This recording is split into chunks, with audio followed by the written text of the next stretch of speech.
Great, so we're now live on YouTube and we're going to start the webinar now, just to let people join us. It just takes a little bit of time to let everyone into the room. Good morning and welcome as you join us this morning for this Housing Festival webinar. We're really welcome. Great, so we're now live on YouTube and we're going to start the webinar now, just to let people join us. 1 second. It just takes a little bit of time to let everyone into the room. And I'll stop that feedback. Great. We're up to 26 people. We'll just give it a few more moments. Welcome to our webinar this morning. We are delighted to have an opportunity to talk to you about this project, Enabling Housing Innovation for Inclusive Growth, which is a project where we've got the main partners speaking this morning, representing a consortium of about 14 different people. So we're excited to be able to present that to you this morning. It's 10:30, so we'll just give people a few more minutes. Always conscious that we want to make a prompt start, but it does take a bit of time to get people in the room. Just as well, while we're waiting for people, do please take a look at the Housing Festival website. We've refaced the whole website actually, so that we can make the focus on it this time about the expo for the next 2-3 weeks. So you'll see on there, there's a whole series of, there's a virtual exhibition space. There is a whole series about social housing and the history of social housing in Bristol. There's a feature around some of the new homes and some of the MMC housing that is already in place in Bristol and celebrating some of that progress. So if you've got 5 minutes spare, do take a look at that. And then later today as well, we're doing an In Conversations With series. So each day, pretty much of the next 2-3 weeks, there's a YouTube film that we'll be putting out, which is in conversation with, and today's is a conversation with Mayor Rees and Councillor Beach. So if you've got a chance, look out for that. It'll be live streamed at 12:45. And then it'll be there on YouTube to watch at your leisure. So there's plenty going on. And I'm just going to plug now, before we start, the fact that also on the back of today's event, we are hosting a networking event tomorrow morning at an early start, 8:30, but you'd be really welcome to join us. So building on the themes that we're going to talk about during this presentation, we'll be having an opportunity to really network around that challenge of innovation, sustainability, modern methods of construction, social value, and some of the themes that will come up today. So if you can join us tomorrow at 8:30, you would be really welcome. Right, and without further ado, I think we should make a formal start. So good morning and welcome to this session this morning on enabling housing innovation for inclusive growth. I'm delighted that we've been able to pull together the kind of key protagonists, if you will, that are helping deliver this project in partnership with YTKO and Bristol City Council. And my thanks in particular to YTKO, who are our sponsors for the event this morning and are actually the lead project partner for this Innovate UK project. Panelists, starting with Phil and then Stacey and then Ellen, would you please just briefly introduce yourselves? That would be great. Good morning, my name is Phil Stott. I'm the Head of Construction and Sustainability at YTKO. As Jez mentioned, we're the lead for the project, and it's really exciting to be able to provide a quick update of how we're doing as a consortium, which is potentially going to have a huge impact on housing in Bristol. Ignore my screen, keep going. Please introduce yourselves. I will change my screen share. Stacey. Stacey, you're on mute. Good morning. Thank you for joining us and showing your interest in the project. I'm Stacey Brewer. I'm the Bristol City Council strategic lead for the project. And like Phil, we're very excited to be involved in the project and looking forward to delivering the 3 strategic outcomes. Hi, my name is Ellen Grist. I'm the research and evaluation lead for the Bristol Housing Festival. And just going to take the opportunity this morning to just share a couple of bits of the research that we've been doing. Great, thank you very much. So I'm just going to try and get my screen share working. Give me 1 minute. Phil, would you, while I just make this work, would you just, actually, no, I'll do that in a minute. Let me just give you a quick brief introduction and I'll get that to work in a minute. I'm having a few problems with my tech this morning. So what we wanted to talk to you before we get into the project was just a brief introduction into how and where the project came about. So the Bristol Housing Festival was formally launched in 2018. And the idea was that we hosted a series of events with a public expo down the waterfront in Bristol, and we popped up a number of MMC homes, and we had about 6,500 people came. But the ambition behind that was twofold principally. One, it was to look at the fact that within the city, we have this housing crisis. We have an affordability crisis of our homes. We have a challenge around our sustainability. So looking at both the housing crisis, the sustainability and the climate challenges that we face, but also looking at the construction skills crisis. So that was a key opportunity for us there.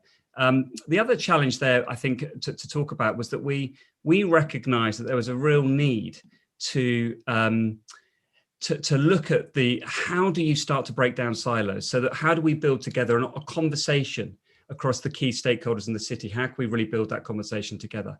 So that was a key part about bringing the industry together, politicians together, the public at large, and really driving this conversation about how can you start to unlock innovation? How can we partner together to build these opportunities for change? And so in 2018, that was a launch of that. And that started to, on the back of that, the huge credit to Bristol City Council, they stepped in at that point to look at how they could really deliver on looking at innovation and being a key partner around that key story in the city. And at the same time, of course, we had the Bristol One City that was a part of what was emerging at that time. And it was really interesting that within the One City pledge, there is this goal, 2050, that everybody living in Bristol should have their own home, a secure home, and also be able to play a significant part in their community and in the place that they live. And we think that's a really significant, hugely difficult challenge, but a really significant challenge. And what part might MMC feature within that? And at the same point, we wanted to talk about how can we celebrate good news in housing in the city.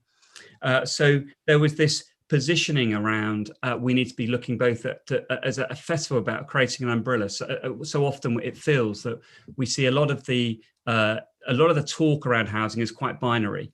It feels as if a lot of the projects are criticised, or a lot of projects are focused because of the negativity.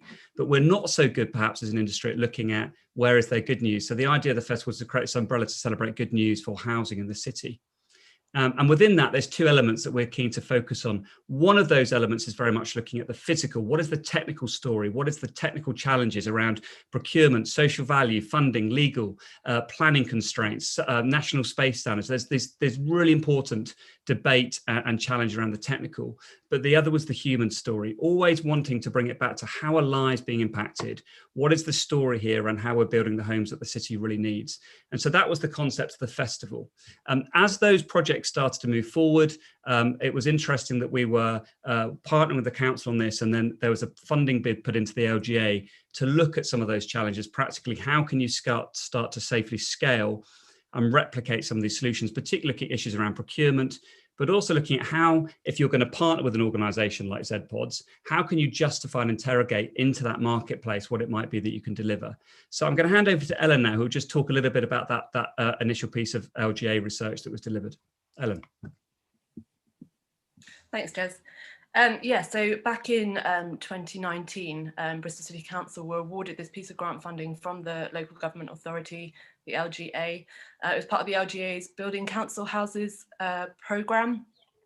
And this was a really fantastic opportunity for Bristol to ask some questions they had about the implementation of MMC housing solutions, and an opportunity really to commission some expert research to address some of the questions that they had.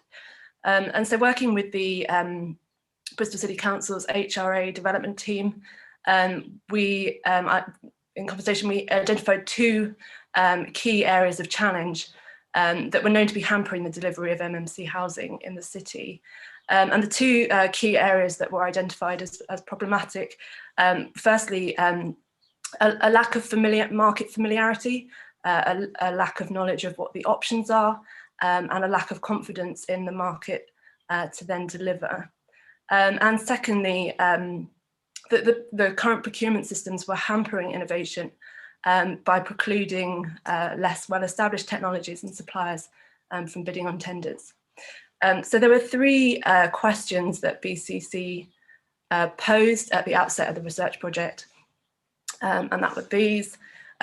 Firstly, given that there are numerous MMC products and services available, more coming to the market all the time, certainly more coming to our attention all the time, How do you begin in assessing which products or services, which solutions are suitable for delivery on any given site? Secondly, given that procurement is not necessarily straightforward, how have other local authorities and housing associations elsewhere in the country successfully delivered MMC housing, and are there things that we can replicate here in Bristol?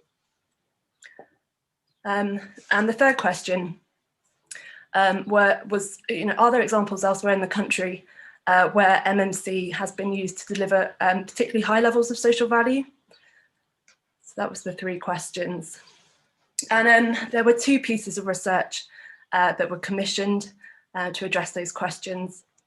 Firstly, the Building Research Establishment, the BRE, they were tasked with developing a prototype optioneering tool, something that would output a list of options, really given the tool overlaid information about specific MMC products and services against specific requirements of a site.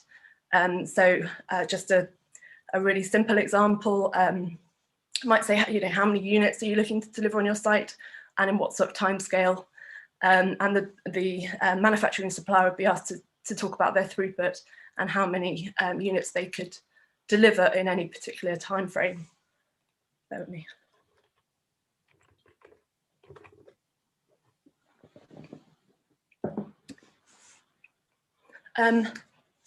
So back in February this year, we ran a user testing workshop with the HRA and tested a beta version of this tool. And there was some feedback, and a second version of the tool was developed and is available for doing some testing within BCC.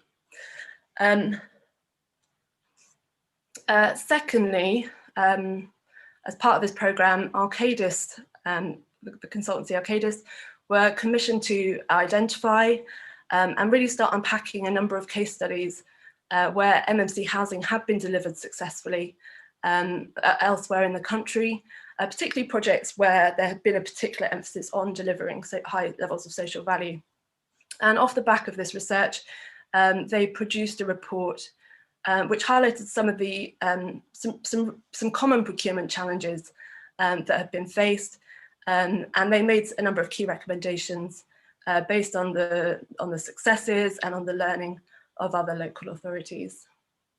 And just in sort of overview, really, one of the recommendations they made was about how we see procurement as a strategic function. So rather than looking at sort of operational procurement and decision making, the role that procurement has and commissioning functions have in developing supply chain cycles for housing. All this work is available in full on the Housing Festival website under the resources section, so do take a look, and I will hand back to Jez.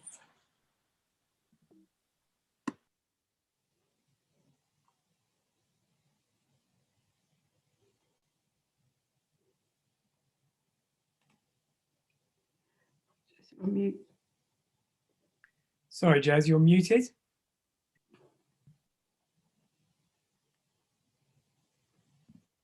Sorry, people, I'm having a bit of a problem with my screen share this morning, so I'm going to just try and bring that back. Let me just speak, and I'll bring it back for you, Phil, so you can talk through that diagram that we need to show. But so what we had at this point was an opportunity where we had a number of projects moving forward with the council. So we had things like ZPODs being talked about, we had Booklet being talked about, but there was also this systemic challenge. How can you actually start to really enable modern methods of construction around, and also make that around a value proposition? So how can you start to align modern methods of construction with the outcomes of the city? So one of the kind of interesting challenges around housing, for example, is how can you ensure that housing is something that is also about creating the improvement in the health and the mental and physical health of the population of the city. So there are lots of these different strands starting to move. And at that point, we were approached by BRE, the British Research Establishment, who are one of the key partners for Innovate UK. And they recognized what was happening in Bristol was quite unique. There was a festival, there was a real commitment from the council to engage with this. There were a number of projects that were starting to move. There was then this LGA piece of research that had started to look at some of these more complex systemic challenges. And there was an opportunity presented to us back in October 2019 to actually work on a collaborative bid with BRE. And it was at that point that BCC were very keen to get involved, and we started to broaden out that approach. And at that point, it's absolutely right that I should bring Phil Stott in from YTKO. So YTKO came in then to sort of pull that bid together with the council and BRE and became the lead bid on that. So Phil, I'm going to hand over to you to talk a bit about that. And while I do that, I will try and get these slides back up for you as well. Thank you, Jez. Good morning, everyone. Just to add a couple of little bits of housekeeping. Firstly, there is a question and answer function down at the bottom of the screen. And if you have any sort of questions you would like to pose to the panelists whilst we're speaking, please do feel free to enter something there. Secondly, we should just also mention that this is going out on YouTube as well. So if you do want a second viewing, this is recorded live and you can come back and visit us again if there's anything you don't quite capture. Because I'm very conscious that this project is a very complicated project in some ways. Innovate UK, a great, you may or may not know, they're a central sort of department from government, which is funded via the Department of Business, Energy and Industrial Strategy. And Innovate UK sort of like to fund things that potentially have a great opportunity to impact the market, and furthermore have opportunities to create commercial companies or commercial products and services afterwards. So Innovate do see them sort of almost as angel investors in programs or projects that really do have quite large scale, if they're successful, to make systemic change to the way that we build and develop housing. And what's fantastic about Innovate UK is they do focus on construction, which is not always a sector that is given huge, sort of credit for the innovation that it can unlock. But what Innovate UK did with this project is they looked at this in terms of the transforming construction theme. And the outcome from that theme is to look at basically building houses quicker and building houses cheaper.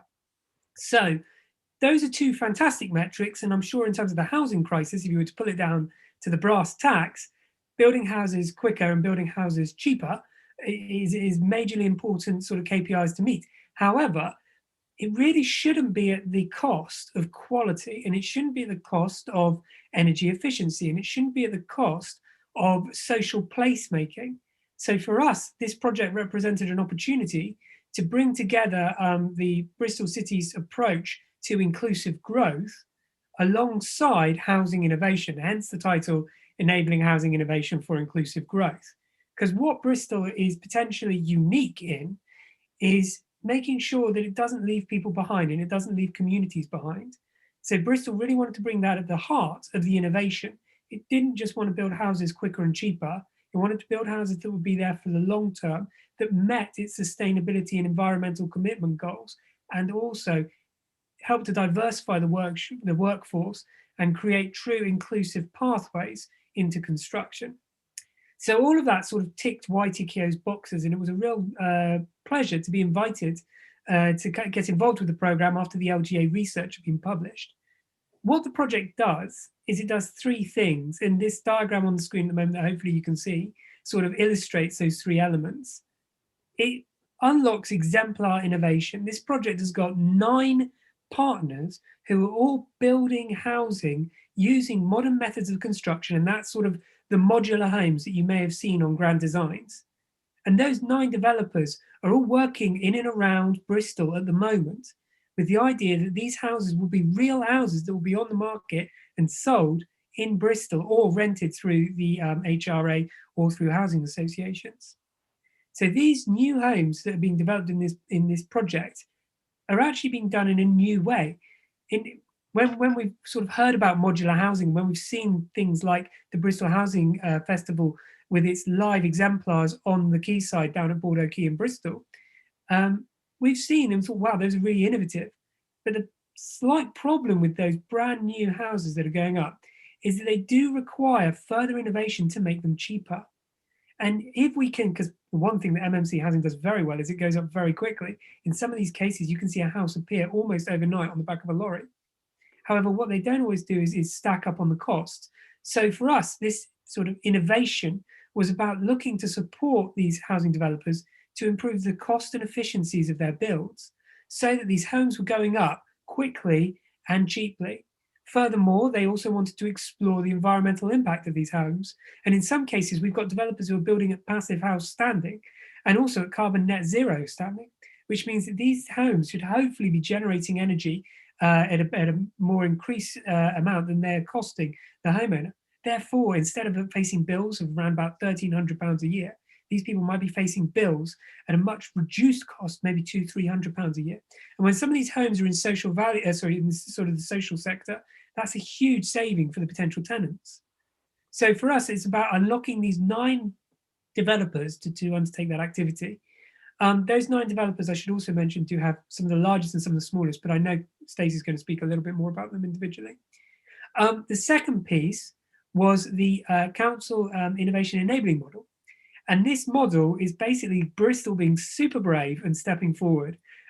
Bristol would be the first to admit that they don't always get things absolutely perfectly right.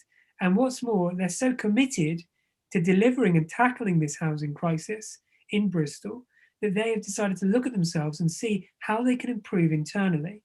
And that piece of research is really where Ellen and Stacey have been working closely together there to truly unlock the council innovation. And this project comes back to the costs and the time, and make sure housing gets up as quickly as possible, because there is a huge waiting list and there is a housing crisis in Bristol. It's important this project does come up with real life systemic change to enable that. And then the third bit is the auctioneering tool. The auctioneering tool is really at the heart of this project. And the idea with this is that it would unlock the market for MMC or modular housing. So the idea with the auctioneering tool is it would allow new market entrants, innovation, new players, SMEs, micro businesses, anyone who wants to offer a housing solution to get access to the local authority housing market. Furthermore, it would allow people within Bristol Council to be able to very quickly and cheaply and efficiently assess the market to make sure that they got the right housing solution.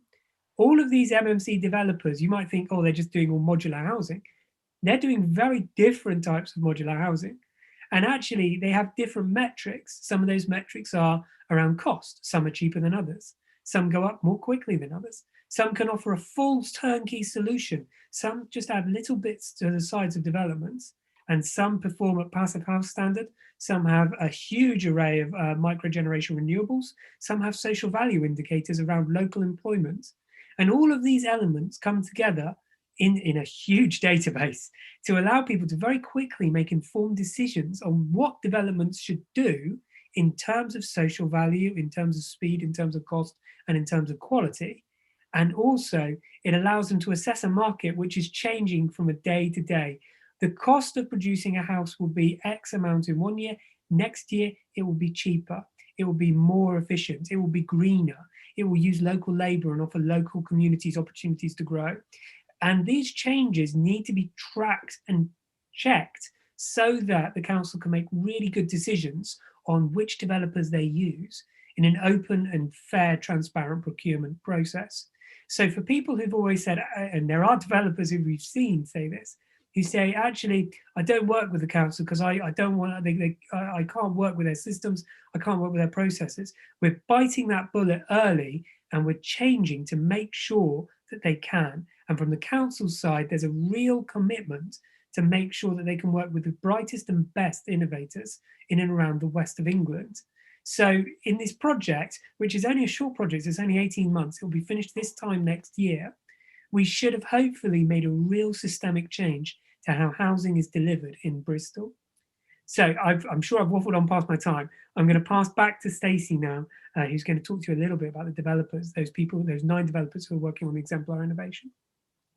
Thank you very much, Phil. I just want to take a moment to say thank you to my other panelists for not stealing completely all the things that I'm going to say, which is what often happens when you're towards the end of the presenters. Well done to you all. I want to give you just a brief overview of the MMC bills that form part of Bristol's ambition to work with multiple methods of MMC manufacturing, and then also to follow that with some details about the council change model, which is intrinsically linked to the auctioneering tool that Phil spoke about earlier. To go back to our demonstrator bills, they represent the use of volumetric, panelised, SME and community-led developments. Overall, the demonstrator projects, which form part of the Innovate bid, are delivering circa 420 homes, the equivalent, and bringing in the equivalent of 70 million of capital investment into the city. These pilots are not a silver bullet, but a real-time opportunity for us to focus on improving the speed, the quality, and the cost of delivery. I think that's a theme you'll pick up as we go, as we're going through the presentation. The pilots in lists are Booklook. Some of these may be familiar to you: Lng Modular Homes, Z-Pods, Tempo, Totally Modular, Modulus, Project Utopia, Knoll West Media Centre and Snug. We found that our courageous and innovative approach in Bristol is building a reputation for Bristol and attracting opportunities such as this Innovate UK project. I'm just going to pull out two of the schemes that we're working on and just highlight that, as well as delivering homes and as well as giving us the opportunity to look at the metrics around the delivery of their products, they're also championing in additional innovation over and above what they would normally provide. Z-Pods, which is delivering 11 homes, are building carbon zero homes, which, including solar panels and triple glazing, is giving our residents exceptionally low running fuel costs. In terms of innovation, we have an innovative model of land use in the Z-Pods is being built on a working car park. The pods are placed on stilts, offering natural surveillance to the car park underneath and repurposing a city centre land. The innovation is that we've granted air rides over the car park, and for the residents that we're encouraging car-free living. Our other scheme that I just want to highlight is Lng Modular Homes. This is a partnership scheme directly with the City Council, and it's due to go to planning this week. We're very positive about the outcome. The innovation being trialled is a digital system and 3D modelling using standard components and repeatable processes and DFMAE. This is only one of two volumetric modular developments in the city. We're considering it as a major development with circa 188 homes. We're delivering 51% of those homes for social housing, and to date it's the biggest single site for Bristol City Council housing in 40 years. Could we move on to the council change slide, please, Jez?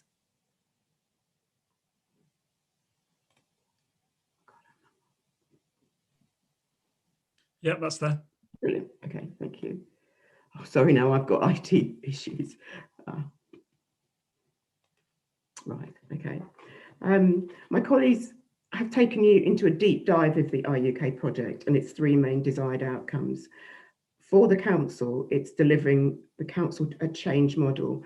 Why, you might ask, do we need is a change model needed?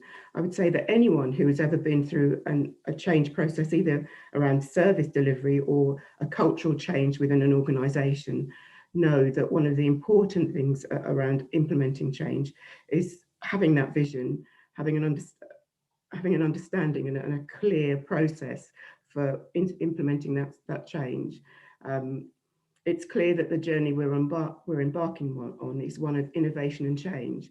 We're asking to change existing processes, and what we don't want is to leave a gap in terms of what people can do and a gap in terms of the knowledge repository that's needed. We're looking to contribute to solving the housing crisis, and we want to change the narrative on housing delivery. How do we address and I'd say quite robustly, the negativity around housing delivery? And what I mean by that is the dilemma of choice between the traditional construction versus the introduction of MMC as a partner alongside a traditional development. currently the journey for Bristol City Council for every single MMC delivery is that it's a first, and our processes need to be adapted for that particular scheme. That's not really sustainable, and it's not encouraging and accelerating the delivery of MMC. What we're doing, what the change model is capturing, is that once the scheme has gone through, we're capturing the learning and creating new pathways. Something like the council's change model, it's an unusual name, and I think we're certainly going to look at that, will help Bristol develop learning and resources to improve internal efficiencies across the different parts of the council. This is an ideal environment for an outcome-focused research and development project. Whilst we're delivering live schemes, we are, as a project team, actually researching and developing something that doesn't exist. The delivery of a housing scheme on City Council land involves, it's an integrated project with the delivery, the individuals involved in the delivery interfacing with multiple internal services. The HRA delivery team will need to work with procurement, with legal, or property and finance, just to list a few. We're clear that the starting point for the project is to invite the whole City Council to come on that journey with us. I think all of us who've been through a change programme know that the strategic ambition and the operational delivery can have a disconnect, and one of the key ways to bridge that is to ensure everyone feels involved in the shape and the design of any change that is proposed. And obviously we are proposing what may not seem like a seismic change, but you can see how many service teams are involved in the delivery of an affordable housing scheme. So what about the how? Our chain model aims primarily to deliver system change, but there is an element of a change in the decision-making culture around the development of new homes that's going to be enacted through this process. So far, the following asks have been identified. There needs to be a methodology for implementing the change across the organisation. That stands alone from the actual development of the change model, but it's something that has to be identified at an early stage. There needs to be a change programme or project management to capture the learning and to capture and apply the learning to build a knowledge base or repository. We need a mechanism to find a way through existing internal processes designed for the delivery of traditional build, and the need to create the right conditions for the Go First project of MMC. A mechanism which will help create prototypes that can be tested and evaluated, and being alive to the lessons learnt along the way completely underpins the development of the change model. So where are we now? Strengthening the design of our scalable solution that can be shared and replicated across local authority housing delivery teams. I want to highlight that we're designing a change model that has value and use to other organisations beyond Bristol. We've currently mapped the as-is processes currently being used to deliver housing. We're starting work on creating the vision for the 2B, which will accelerate the delivery of MMC. And we're gearing up for that critical work to prepare a gap analysis, which will provide insight into areas requiring change. And this is the challenging bit, to reprogram and re-engineer and redesign. I wanted to conclude with handing over to you my colleague Ellen, who can provide a summary of the findings following the first stage of engagement with internal staff. Hi there, thanks Stacey. Yeah, so we realised at the sort of outset of this change model process, it was really important to understand the council's current systems and processes, and particularly as an outside party, a non-council employee myself.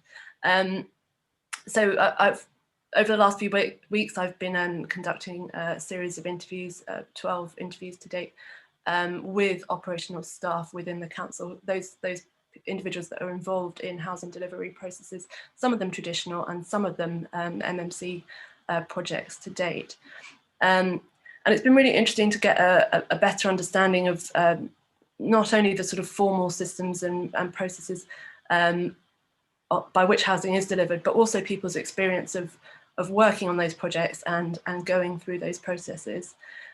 We've been trying to look, for example, at the degree of variation in processes and systems, depending on, for example, the scale of a project or its complexity, leadership, the degree of innovation on the scheme, etc. And looking for examples at where these processes might be effective in enabling MMC, or where they might be adaptable enough to enable MMC, and where the counter is true and they're not going to be effective or not sufficiently adaptable to do something a little bit different. So yes, it's been really, really fascinating to unpack some of those sort of real life lived experience of working on some of those projects and getting the insight of individuals involved, what worked for them, what they enjoyed, what they didn't enjoy, etc. So yeah, we're at the stage now where we're sort of reflecting quite collectively on what we've heard, and assessing really what that means for the design of future processes going forward. And there's a big overlap with the what we're hearing from the interviews with the recommendations of the LGA report, which is why it was quite nice to reflect on back on that work this morning as well, and looking at the overlap in the recommendations that were made. So yeah, I will hand back over. Thank you, Ellen and Stacey. So it's left to me to sort of pull those threads together.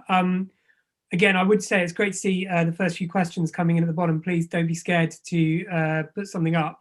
We're going to have some time at the end of this session to go over those questions, and we'll make sure we respond. I see one or two have got my name on them, so looking forward to those.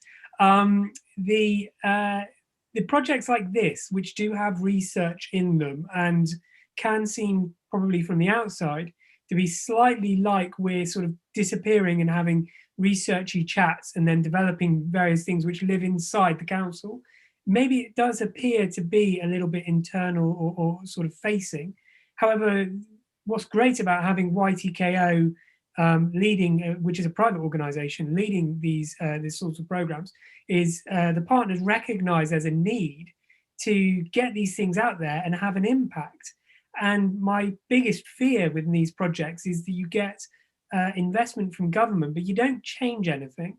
And what's the key thing about this project, in what's fantastic about being offered the opportunity to lead such a project, is that we can change things. We can really make a line in the sand here and mark this as an opportunity to improve several facets of housing in the city. So we're not just talking about that first pillar, where we've got people who are working as developers in these systems, changing how they make their systems better, and they make them quicker, they make them cheaper, and they make them of a higher quality. So they are making those changes already, and we will see the benefits of those changes, the impacts of those changes in those companies going forward. We've already got, you may or may not have seen in the media around Bristol, the ZPod scheme, which was a scheme Stacey mentioned, where we have houses literally on stilts above a car park. So you don't lose the car park, you don't have less parking in the city. They're fantastic units, which are all going to social housing needs. These units have got, if you ever get the chance to look at them, they are wonderful looking. They're right next to St. George's Park. And they also offer real innovation in terms of speed. They thought that the steelworks for these homes would take 4 weeks, they took 2. They thought that actually the steelworks and the groundworks would take an additional 4 weeks. They took 1. The speed of this housing going up as a result of the investment they've received is massive, and it's not scrimping on the quality. These homes, as Stacey highlighted, are very green. They've got low performance requirements in terms of the cost of running, and they also have a fantastic design as well to them. They maintain 1 to 2 bedroom units. One of them even has a winter garden, which allows you to have some outdoor space within the winter. And they're really cleverly thought up in terms of that design to sit in the what we call the sort of the literature of the local building environment, so that basically it doesn't look out of place. So with these sorts in mind, we're really raising the bar for construction on that point. And it's not just, you know, ZPods, it's each of these 9 innovators are going to be given opportunities to try test things. You know, some of them will get it absolutely right. Some of them might think, actually, no, we'll do it in a slightly different way. And that's all fine, because what we end up with is a better product on the streets where we live. The Auctioneering Tool, again, what's the output of that? Well, for me, this Constructing Modern Methods, which is a new brand that we're launching today to help push the Auctioneering Tool. And what's the Auctioneering Tool mean? It means that developers get the opportunity to work with the council better, quicker, more efficiently and closer. It means that the council gets a much better shopping around opportunity to make sure they get the right developer for the right location with the right strategic goals. For me, actually, I like to think of it as a bit like Go Compare. Instead of knowing 1 or 2 car insurers that you knew and always went with, you get the opportunity to shop around a whole host and set your own KPIs and metrics, your own requirements, so that actually you get the best that the market can offer instead of maybe the first people through the door. And for us, that's what innovation is all about. It's about finding the best solution for the best fit in the city. There's no point having fully volumetric systems, which are great and stack up when you've got a site that can fit 3,000 homes on it, when you've actually only got a small site which can fit 10 or 20 or 30. It's about having horses for courses here. And actually, some of these system providers are fantastic in tailoring that system. And what we've found from the research we've done with Bristol is sometimes they say, yeah, it was great having you know, a full volumetric system, but actually on reflection, it would have been great to have had a panelized system so that we could have changed things, so that we could have flexed and fitted more units on site, so that we could have changed things and raised the bar in terms of energy efficiency. And that's what this is all about. This project's about making sure that the council has the pick of the best to be able to fit its own needs. And you know, Bristol is actually leading the way in terms of construction environmental performance. You know, I said in my panel yesterday that actually there's a national goal to make construction carbon neutral in 2050. Well, Bristol's brought that forward by 20 years to 2030. So really, Bristol's raising the bar again in terms of energy and social value performance of housing. And then that third bit, the council change model. Again, that's not just a piece of sit on the shelf and get dusty research. This is going to have real resources and real toolkits that people will use to improve and limit the cost to the taxpayer in terms of getting these developments from, you know, a nice piece of paper and a design right through the cabinet processes and out and approved for planning and built quicker. So it's not just always about chucking up horrible, nasty homes. This is about raising the cost and quality profile of these housing, and also from the council's point of view, improving where they can to speed up their efficiencies. So again, we're having impact there. Now, when you hear about constructing modern methods in the future, you might go, well, actually, you know, what is that? What does that do for me? And it has to be, always be remembered that it's got that two-sided face. It can help developers, both small local developers, SME developers, or huge large-scale developers with factories in the north, to access a market which before they might not have had a clear route to.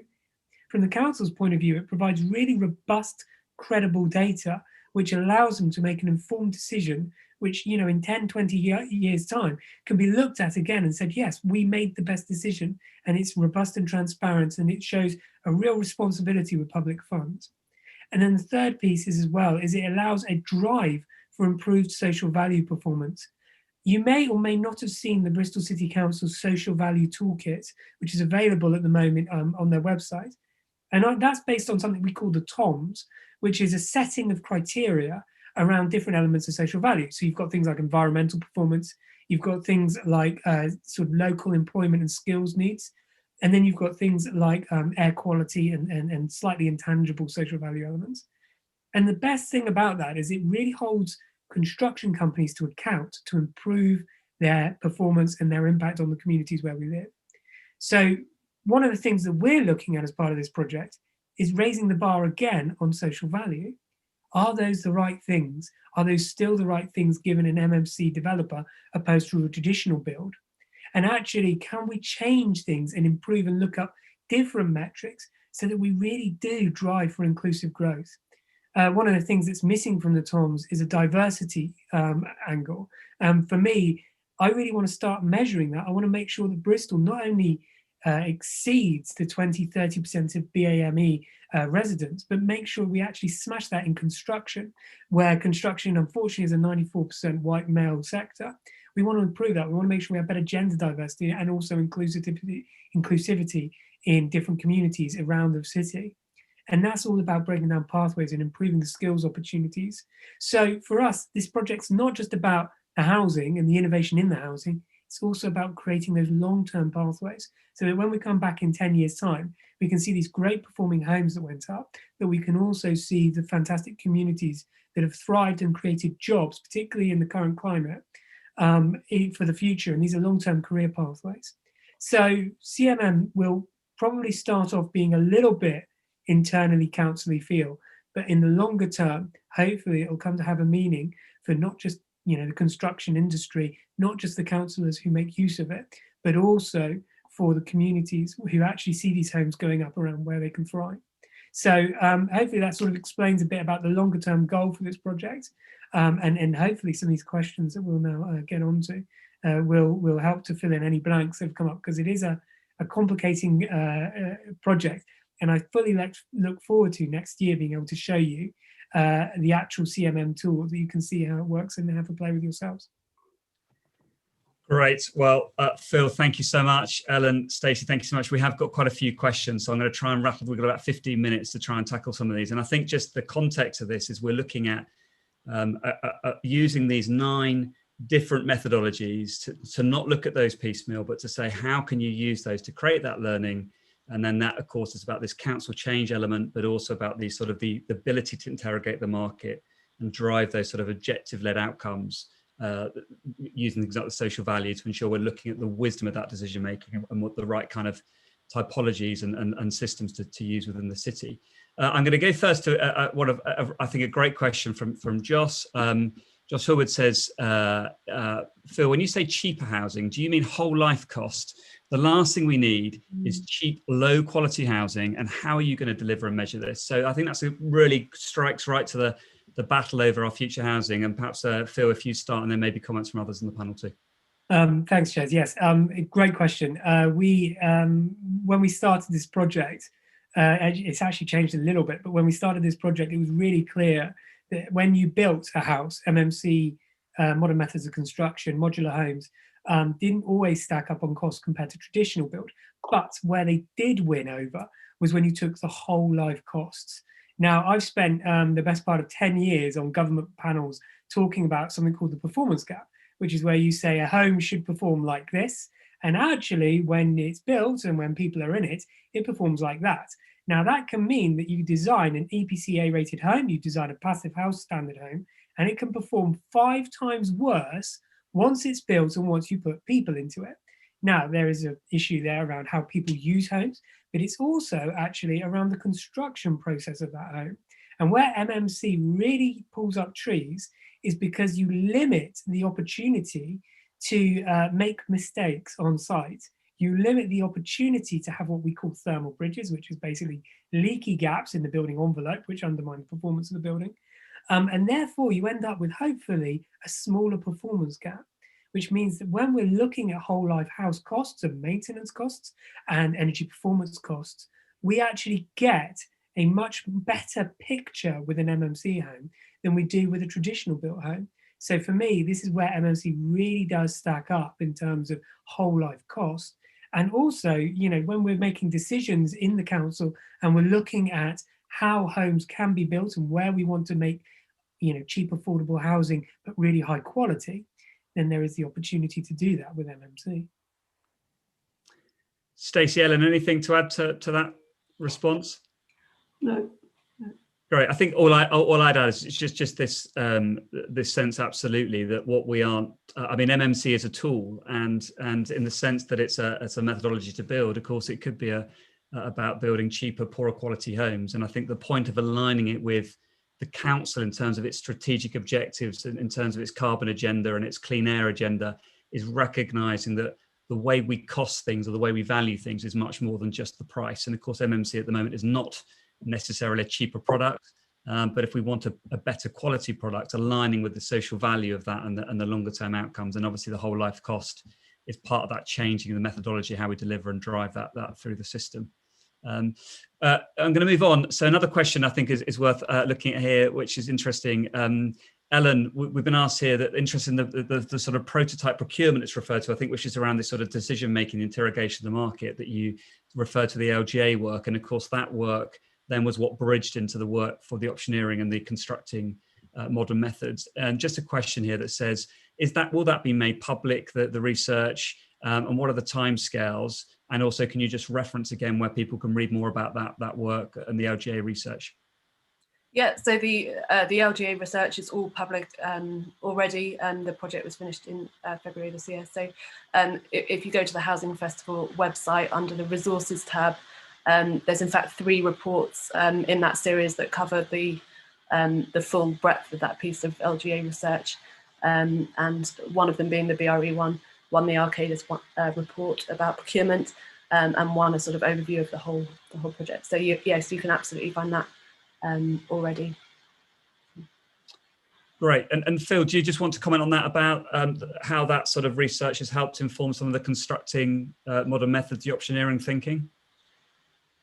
Yeah, absolutely. I mean, it's been a fantastic opportunity to really build on a piece of research that was, in a way, sort of a big yes, and then check a few months down the line that actually it was even bigger yes. The auctioneering tool itself is going to consist of a number of metrics around cost, quality, time, speed, and then some new ones that are coming to the fore around things like flexibility of design. So we are really sort of capturing a snapshot of that and then understanding how we would quality assure that data to make sure that although someone might say, yeah, my system's fantastic and it really produces houses that perform at 0 carbon and they go up in a week and they cost £4, to make sure that actually those claims are true and are borne out in real sites that we can then go and with our clipboards and our pens and papers and check. And obviously it's not just about being on site, it's also about looking at the management processes within the factories as well. Because the thing with offsite is it should all appear and work wonderfully. And even though that's the dream, it doesn't always do so. And it's about grasping the nettle of any slippage around performance in measures and planning to really grasp that nettle and understand where the problems are and where they can be improved and again, the bar raised. Great. I'm going to move on to another question. I think this is probably more driving a bit of the council change side as well. So the question here from Lindy, talking about how recognising, I think, the courage of Bristol City Council to embark on this journey and to do it with such a broad consortium of partners, but also recognising that within sort of the planning section of this, that there can be real unintentional hurdles to innovation, and asking if we can give any examples of how we're tackling some of those barriers practically, and how as we learn that, will that be fed back into the decision-making structure for future applications? Stacey, do you want to have a think about that? And then Ellen, I think particularly around the council change, how are we learning what those barriers are, coming up with potential ideas of how those can be fixed, and how will that inform the future process? I think there are there's 2 or 3 parts to that particular question, specifically around how are we going to remove the internal barriers. Those barriers could be about the choice of the MMC manufacturer, and one of the challenges that I'm often seeing with schemes coming through is that a provider's been chosen. We're going to planning with the scheme, and the requirements, the design requirements from our planning colleagues can't be delivered by the manufacturer, and then what we get is a additional redesign needs to happen that has costs. The manufacturer can't actually redesign what's needed.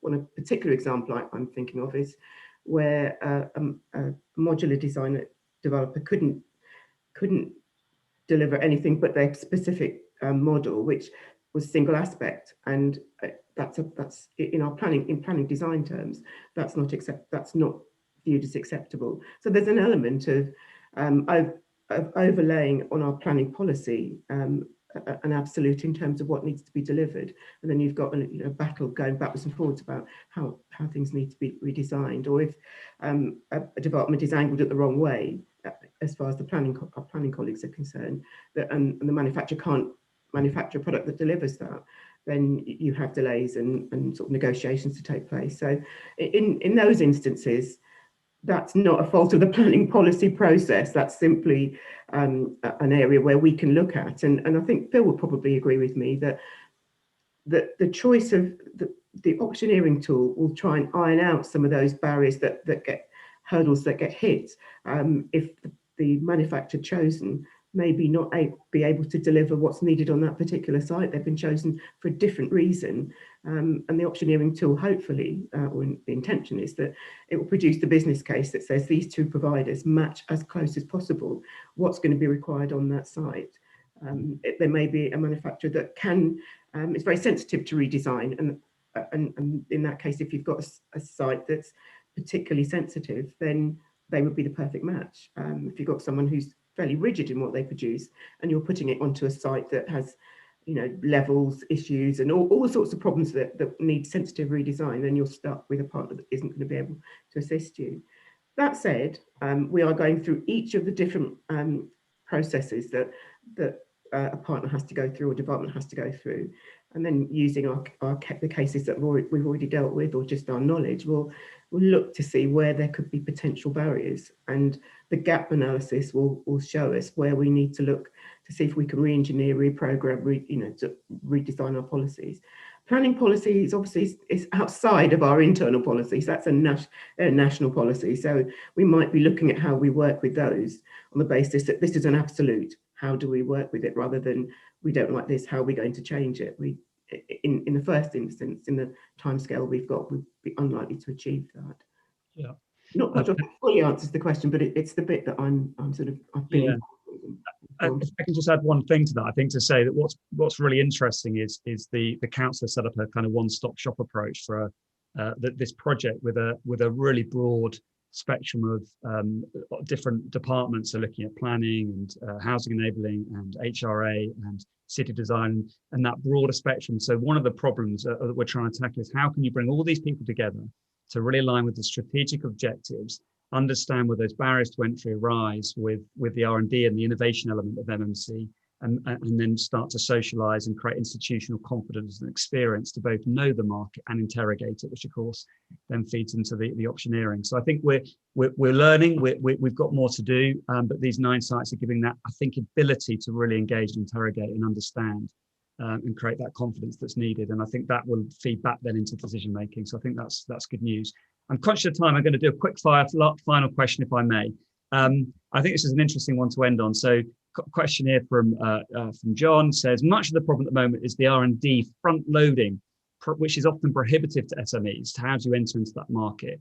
And there's no pipeline of orders. There's no aggregation of land in preference of MMCs. So how can we all work together with CAST, Offsite Alliance, Build Offsite to get MMC mainstreamed while the government need some wins and have money available? So quick rapid fire response there from Stacey, Phil, Ellen on your thoughts on that, and we'll close. I'm terribly sorry, I missed the... Sorry, I'll go first. Read it, Stacey. YTKO is the one thing that we do as a company is we represent SMEs. And there's been a couple of questions which sort of tag onto this on the feed around how industry can get involved in this. And what I love is that people are saying, yeah, I mean, I might offer a category 7 MMC and I want to get involved.